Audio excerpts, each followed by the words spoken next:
తెలంగాణలోని భద్రాద్రి కొత్తగూడెం జిల్లా అశ్వాపురం మండలం కుమ్మరిగూడెంలో గోదావరిపై ఉన్న ఆనకట్ట బీజీ కొత్తూరు పంప్ హౌస్ ను మంత్రి తుమ్మల నాగేశ్వరరావు సందర్శించారు. పినపాక ఎమ్మెల్యే పాయం వెంకటేశ్వర్లు, అశ్వారావుపేట ఎమ్మెల్యే జారె ఆదినారాయణ ఆయన వెంట ఉన్నారు. అనంతరం ఏర్పాటు చేసిన మీడియా సమావేశంలో మంత్రి మాట్లాడుతూ దక్షిణ భారతదేశంపై కేంద్ర ప్రభుత్వం వివక్ష చూపుతోందని ఆరోపించారు.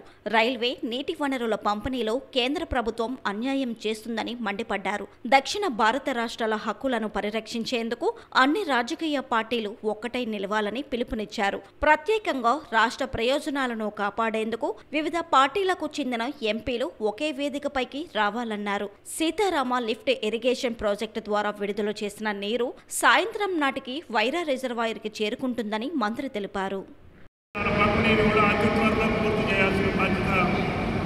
కేంద్ర ప్రభుత్వం మీద, ముఖ్యంగా హోంశాఖ మీద ఆధారపడింది.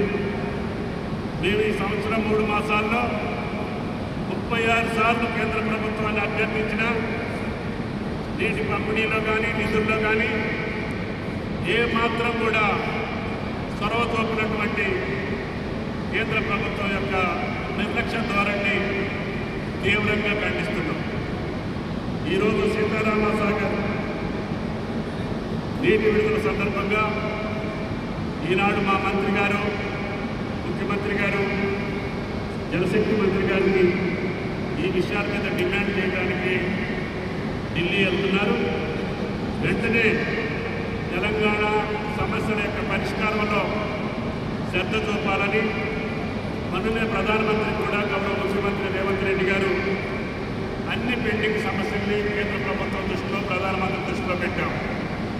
కాబట్టి దయచేసి తెలంగాణ ప్రజాప్రతినిధులు ఏ పార్టీ వారైనా సరే అందరం కలిసి రాష్ట్ర అభివృద్ధి కోసం, ఈ రాష్ట్ర నీటిపారుదల ప్రాజెక్టు కోసం, అదేవిధంగా పెండింగ్లో ఉన్న జాతీయ రహదారుల నిర్మాణం కోసం, రైల్వే లైన్ల నిర్మాణం కోసం, కొత్తగూడెం విమానాశ్రయం కోసం పట్టుబట్టి అందరం ఐక్యంగా కాంగ్రెస్ పార్టీ, బీజేపీ పార్లమెంటు సభ్యులు, అదేవిధంగా రాజ్యసభ సభ్యులు అందరూ కలిసి కేంద్రం మీద ఒత్తిడి తీసుకొచ్చి ఈ యొక్క నిర్మాణాల యొక్క త్వరితగతిన పూర్తి కావడం కోసం ప్రయత్నం చేయాలని చెప్పి గౌరవ పార్లమెంటు సభ్యులకి, కేంద్ర మంత్రులు కూడా విజ్ఞప్తి చేస్తూ తెలంగాణ ప్రభుత్వం ఇచ్చినటువంటి అన్ని అపరిష్కృత సమస్యలను పరిష్కారం చేయమని చెప్పి ప్రధానమంత్రి గారిని, కేంద్ర ప్రభుత్వాన్ని కోరుతున్నాం.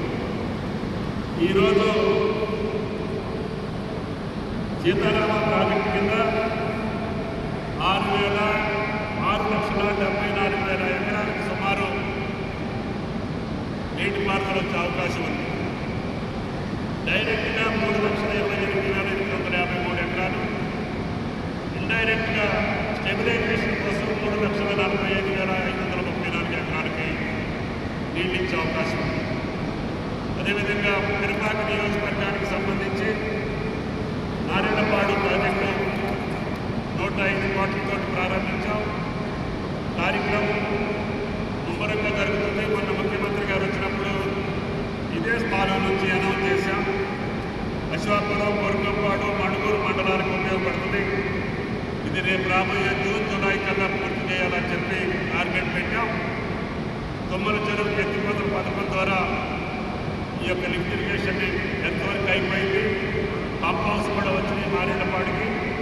తప్పకుండా ఈ పథకాన్ని ఈ సంవత్సరం పంటకాలానికి తప్పకుండా ప్రారంభించి కోరుకున్నపాడు నియోజకవర్గం, పినపాక నియోజకవర్గానికి సంబంధించినటువంటి సాగుభూములు